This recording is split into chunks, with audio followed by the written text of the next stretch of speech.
Pernah nggak sih kamu dengar cerita soal unta Arab yang nyasar di padang pasir gara-gara nasihat dari seekor keledai? Iya, keledai, betul sekali, kamu tidak salah dengar. Yang katanya bodoh itu keledai bukan kamu loh ya. Tapi tunggu dulu, ceritanya nggak sesimpel itu. Malah bikin mikir, siapa sebenarnya yang bodoh? Kamu apa cerita ini? Jadi begini akan ceritanya. Ada seekor unta Arab, gagah, besar, dan percaya diri banget. Namanya Krardim. Doi udah biasa bolak-balik padang pasir kayak influencer traveling. Udah hafal semua oase, bukit pasir, sampai suara angin pun dia paham arahnya.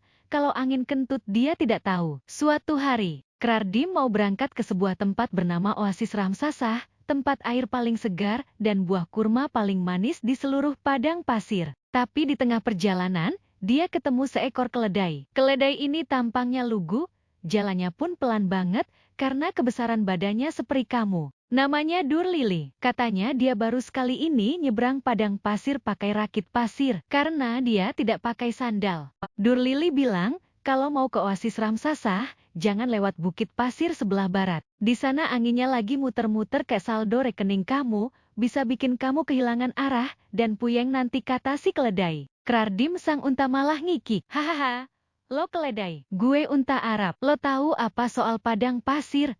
Mungkin padang yang lain kau ketahui. Durlili cuma senyum, terus jalan pelan-pelan lewat jalur timur. Krardim sang unta sombong, yang ngerasa dirinya lebih tahu, langsung jalan ke barat. Tapi nggak sampai sejam, badai pasir datang. Besar, gulungan pasir kayak monster raksasa. Krardim terjebak. Dia jalan berputar, nyasar, muter-muter nggak jelas seperti ojol yang salah arah gara-gara mapnya salah. Semua tanda yang dia kenal hilang ditelan angin.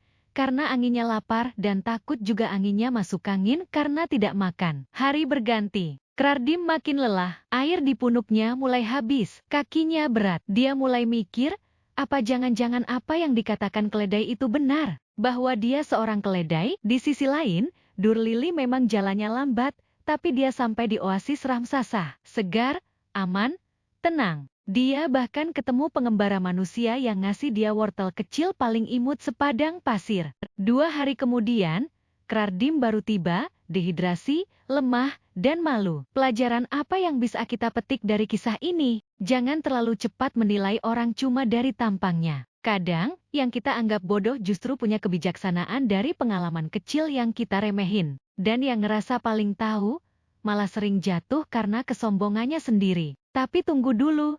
Kenapa Durlili bisa tahu arah angin muter-muter di barat? Nah, ini bagian paling unik. Ternyata, keledai itu hidup dekat manusia. Dia sering dengar obrolan para pengembara yang bilang kalau musim angin barat lagi bahaya. Dia dengar, dia simpan infonya. Dia mungkin nggak pintar dari lahir, tapi dia tahu cara belajar. Sementara Krardim, ya, dia pintar, tapi keras kepala. Ini nih yang sering kejadian juga di kehidupan kita. Kadang, kita ngerasa lebih tahu dari orang lain, cuma karena pengalaman atau status. Padahal, belajar itu bisa dari siapa aja, bahkan dari yang kelihatannya bodoh. Coba pikir, di hidup kamu, pernah nggak sih kamu kayak Krardim, nolak saran karena ngerasa lebih tahu? Atau pernah ketemu Durlili yang kamu remehin, tapi ternyata dia bener? Cerita ini sederhana, tapi maknanya dalam. Dan yang bikin makin menarik, di dunia nyata pun hewan-hewan bisa punya insting luar biasa soal cuaca, arah, dan bahaya. Nggak semua bisa dijelasin dengan logika manusia. Nah, kalau kamu suka cerita-cerita unik, kisah hewan yang ternyata penuh makna tersembunyi, dan pelajaran hidup yang nggak biasa, jangan lupa like dan subscribe biar nggak ketinggalan cerita hewan unik lainnya.